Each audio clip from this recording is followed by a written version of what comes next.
Right around the corner is my office. For Rear Admiral Select Putnam Browne and his daughter Francesca, the Navy isn't just a career, it's the family business.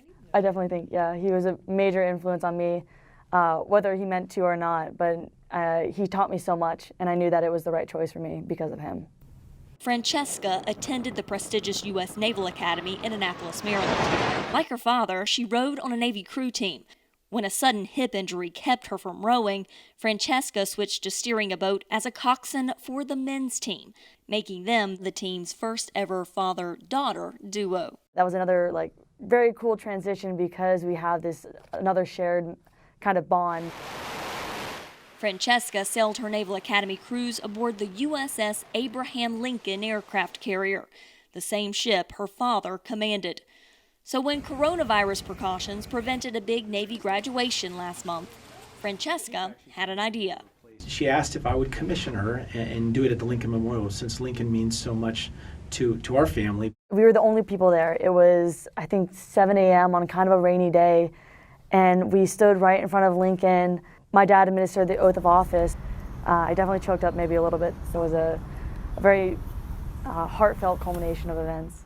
The Navy wasn't such a clear-cut path for Lieutenant Commander Megan Isaac, whose dad is a retired Navy admiral. I had always thought I was going to be a ballerina. That was my plan. But on September 11th of Isaac's senior year of high school, her nation was attacked, and her father was stationed at the Pentagon. That day impacted me so much because someone who had been always a point of stability and assurance in my life, there was a question mark there for a few hours. And someone had done that. Someone had attacked our country. And I felt for the first time in my life very compelled to do something about it. In the following days after 9/11, Isaac's father watched with pride and surprise as his daughter applied to attend the Navy's top academy. I don't think he believed that I would ever actually go to the Naval Academy. And they essentially take all of your personal belongings away, they cut off your hair. I remember just thinking, did I just make the worst decision? What did I just do? And that, I feel like, is captured very well on my face in that moment. And my dad's like, it'll be great. You know? For me, it was a really rewarding and exciting day because I knew that she was up to the task. The father-daughter duo have since shared countless Navy experiences throughout Isaac's nearly 15 years of service. And it turns out the USS Abraham Lincoln isn't just special for the Browns. In 2018, Isaac led the public affairs team of Lincoln, where her father had served 10 years prior as the destroyer squadron commander. And she was able to bring him back aboard. He wasn't in uniform, or really didn't have any of the authorities. I had the uniform, I had the radio. I knew everyone on the ship.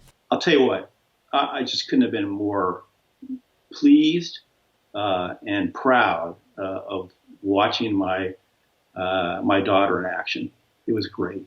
The road hasn't always been easy, but the Navy has given the father and daughter a special bond. Because it's something that only we share.